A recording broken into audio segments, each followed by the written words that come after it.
Pinagbubuntis pa lang siya ng kanyang magandang nanay na si Mrs. Maan. Iningatan na siya kaya matangos ang kanyang ilong.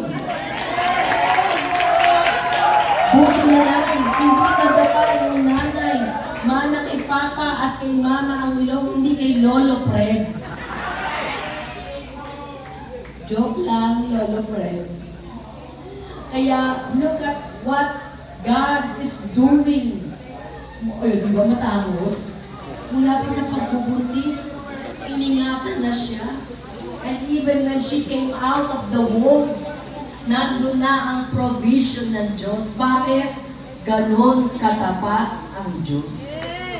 Ganon kabuti ang Diyos. Hindi ka lamang ginawang tao. Sinuportahan pa ang lahat ng pangangailangan natin. Kaya dapat kayong mga anak, mga kabataan, mahalin nyo magulang nyo. Lalo na kung kasing babait ng mga magulang ni Mami. Isipin mo, napakagandang babae ngayon ni Mami.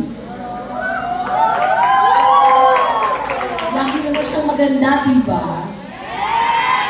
But she's still extra special, very beautiful today. Pati damit niya, bagay na bagay ang color sa kanya. Bakit? Yan ang Diyos. Ang kabutihan ng Diyos. And so, on this birthday, 18th birthday, we are grateful and thankful to God for all the blessings. But most of all, we must be most thankful to God for the life that we have, life that God has given, not just to our debutant, but to all of us. But then, alam niyo ba ang unang reason ng pagbibigay ng buhay sa atin ng Panginoon? Para tayo to have life and the best of this life from God. Kaya nga, sa panahon ng unang paglikha, ang tao hindi na kailangang maghanap buhay. Lahat prepared ng Panginoon.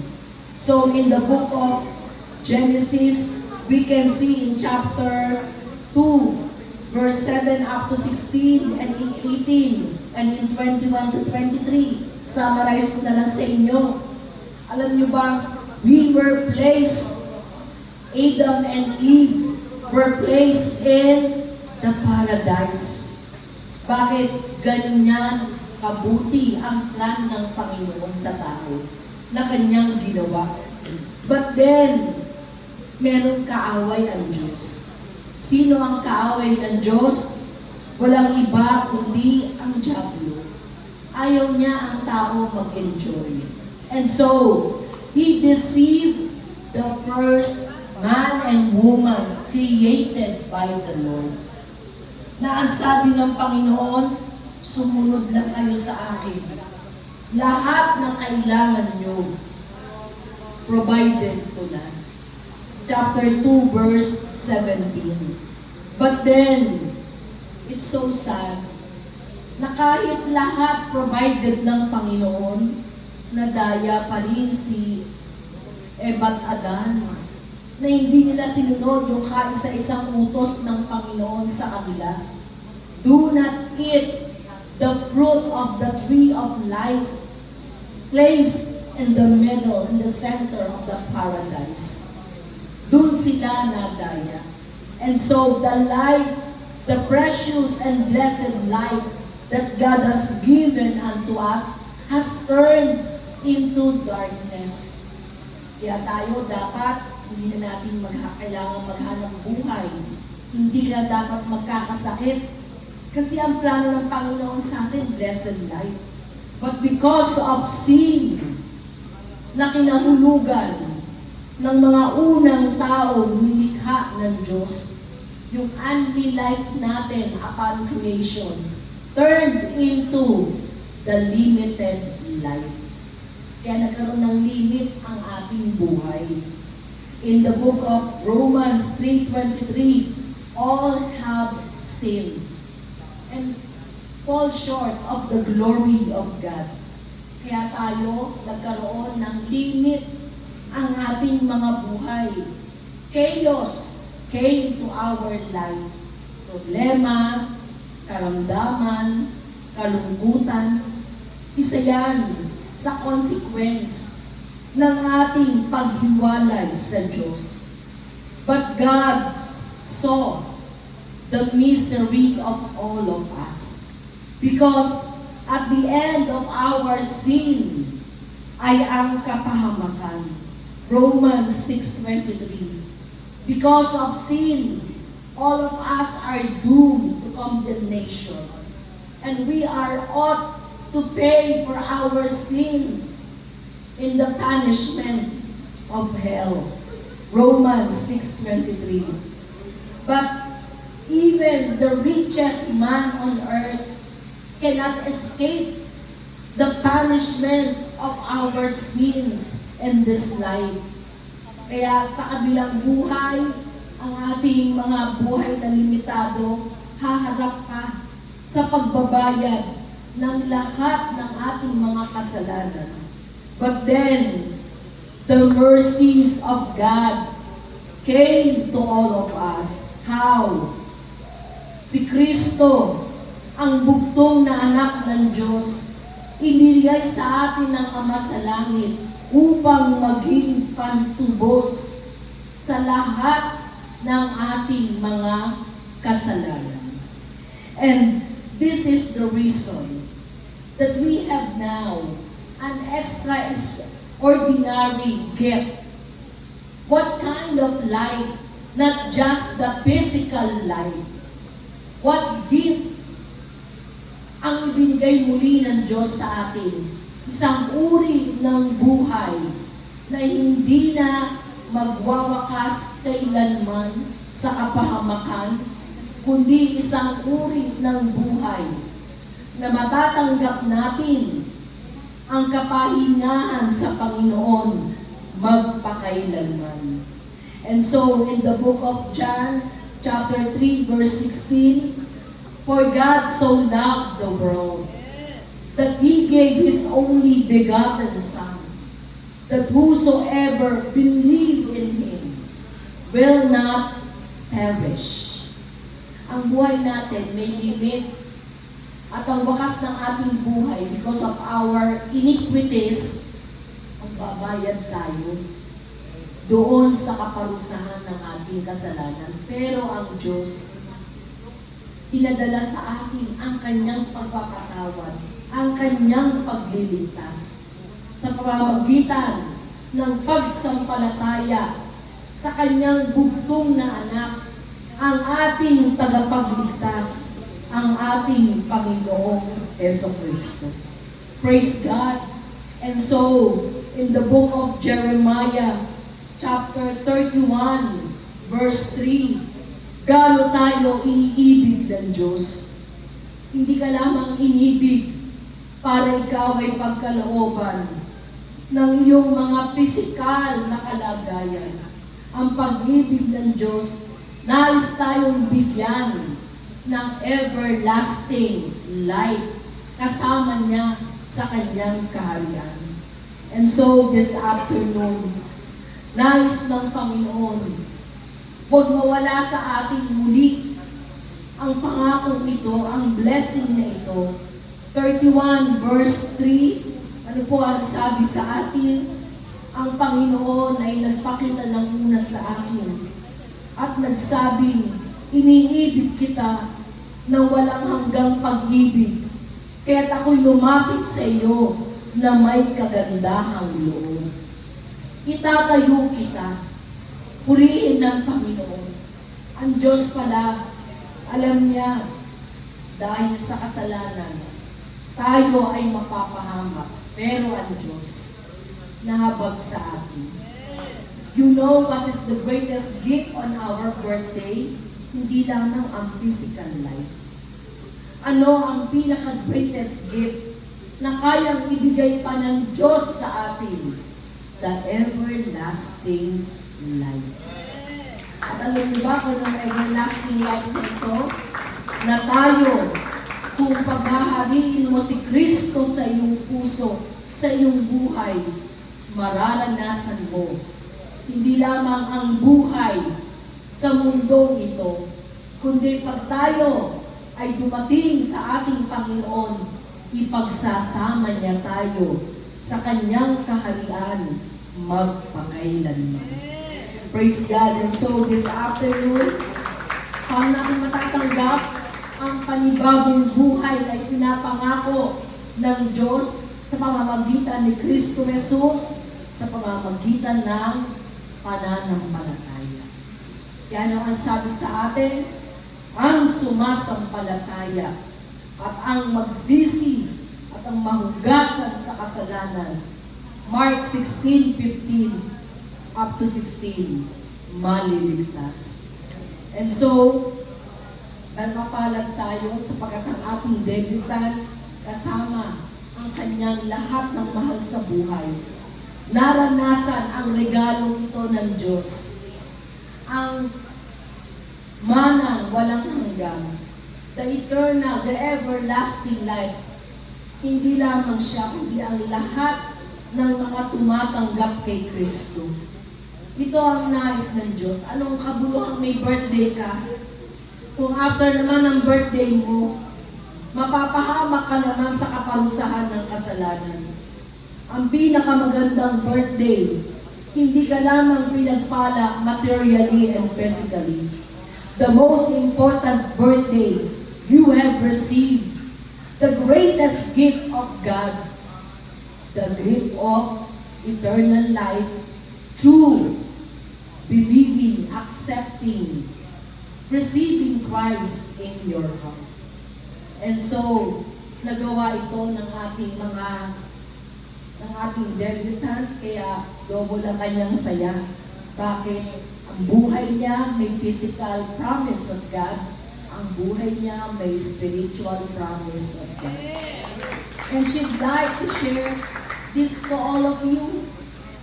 Napakabait ng ating mga celebrant, ang si Mabi at ang kanyang mga parents and grandparents. Bakit?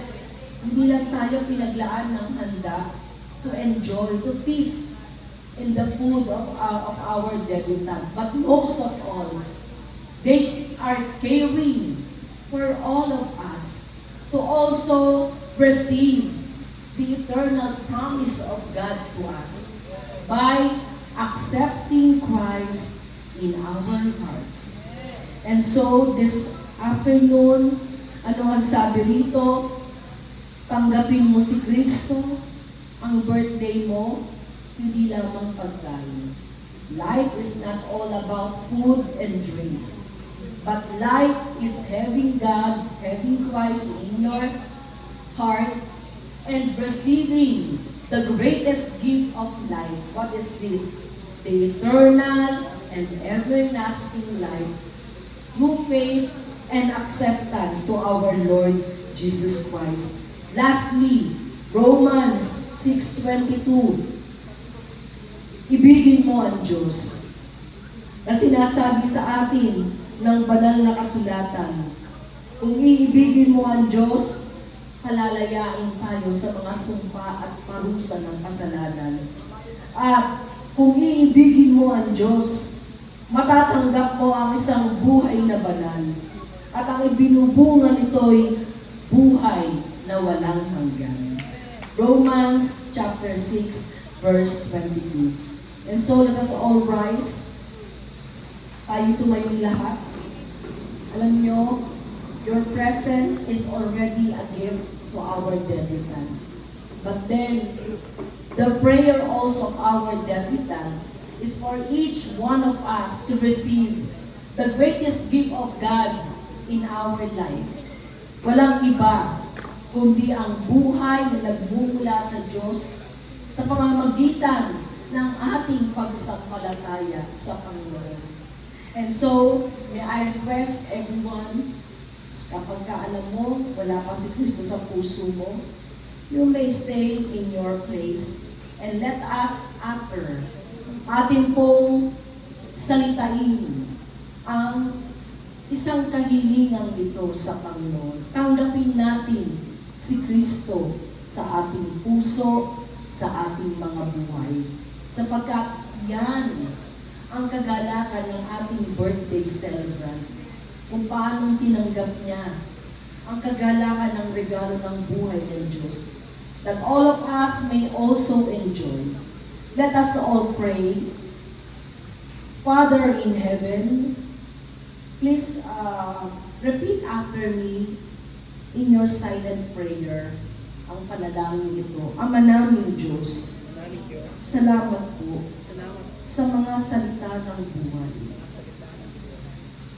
Truly, you are a great God. Hindi ka lamang nagbibigay ng aming pisikal at material na pangangailangan. But most of all, you are blessing us with the spiritual blessings coming from the words of God. Kinikilala ko na ako ay taong maraming pagkukulang. Ako'y taong nagkakasala. Patawarin mo ako. Tinatanggap ko si Kristo sa aking puso. Maghari ka sa aking buhay.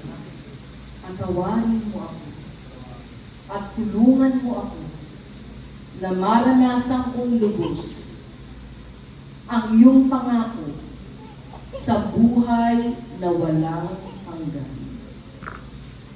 Tinatanggap kita.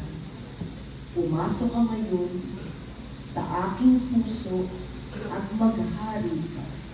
Salamat po, O Diyos, sa pangalan ni Jesus. Amen. Praise God.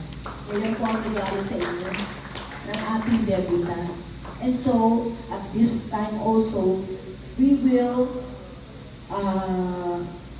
proceed to prayer for the debutant. Okay, sige po, may I call the parents and the family of the debutant and also the grandparents of the debutant to join us in dedicating the birthday of our celebrant, in also giving our appreciation and gratitude to God for the 18th birthday of our celebrant. Praise God. Tayo po ay manalangin. Let us remain standing. Dakilang Diyos na aming Ama, kami po ay tunay na nagpapasalamat sa iyo nang may buong kapakumbaba ang puso. Kinikilala po namin ang mga dakilang biyaya at gawa mo sa buhay ng aming celebrant. Thank you so much for blessing her parents, for blessing her family, na siya, Panginoon, ay nagkaroon ng maayos na kalagayan ng kanyang buhay. Na siya, Panginoon, ay may maayos na kalusugan, may maayos na pangangatawan. Iningatan mo siya sa lahat ng kapahamakan. And so we are praying, Lord, more, that you come continuously, guide her, support her, and continuously stay in her life. Tulungan mo siya ang iyong guidance, ang iyong protection, ang iyong patuloy na support, provisions to her life. Patuloy niyang maranasan. Pagpalain mo siya. Ilayo mo siya sa mga taong masama. Ilayo mo siya sa mga kapahamakan. Ang kanyang puso huwag mahiwalay sa iyo. At tulungan mo, more years be added in her life. Puno, O Diyos, ng patuloy mong mga pagpapala, pag-iingat, provision, at mga kahabagan mo. Panginoon, anuman ang kanyang mga pangitain, mga pangarap sa kanyang buhay, tulungan mo siya. Matamo niya ang tagumpay ng kanyang buhay sa pamamagitan ng iyong biyaya, ng iyong patuloy na pakikisama. At patuloy mo tulungan, O Diyos, na ang kasaganaan ng iyong habag ay dumaloy sa kanila. Patuloy mo siya, Panginoon, ipaghahanda ng maayos at mabuting kinabukasan. Pagpalain mo ang kanyang pag-aaral. Much more, she is now entering her college years. Ikaw, O Diyos, ang patuloy na magbigay sa kanya na makapagtagumpay, siya'y makatapos ng maluwalhati ng kanyang pag-aaral. Ipaglaan mo siya. And most of all, Panginoon, gawin mo siyang tapat sa iyo. Sapagkat kung kami magtatapat at maglilingkod sa iyo, lahat ng aming mga pangangailangan, masusumpungan namin sa iyo. Pagpalain mo ang kanyang mga magulang, ingatan mo, palakasin mo, upang laging may buong biyaya na maitaguyod ang kanyang mga patuloy na pangangailangan. Gabayan mo siya. Pagpalain mo ang kanyang sambahayan. Salamat po, O Diyos. Thank you so much for this birthday celebration that you have prepared for her. At tulungan mo, Panginoon, na ang marami pang mga mabubuti at magaganda mong mga gawa ay maranasan niya at madagdag sa kanyang buhay. Salamat po, O Diyos, aming kang itinataas sa pangalan ng aming Panginoong Jesucristo. Ang lahat ay magsabing, purihin ang Panginoon. Praise the Lord. Glory to God. Ako po binabalik sa ating mga MC. Praise God. Once again, ladies and gentlemen, a round of applause for our presbyter, Vicky Alano. Isang masigabong palakpakan ko. We sincerely appreciate the delightful nourishment for our faith that you have provided for us po. Once again, isang malakas na palakpak po para po sa ating Panginoon. At this moment in time,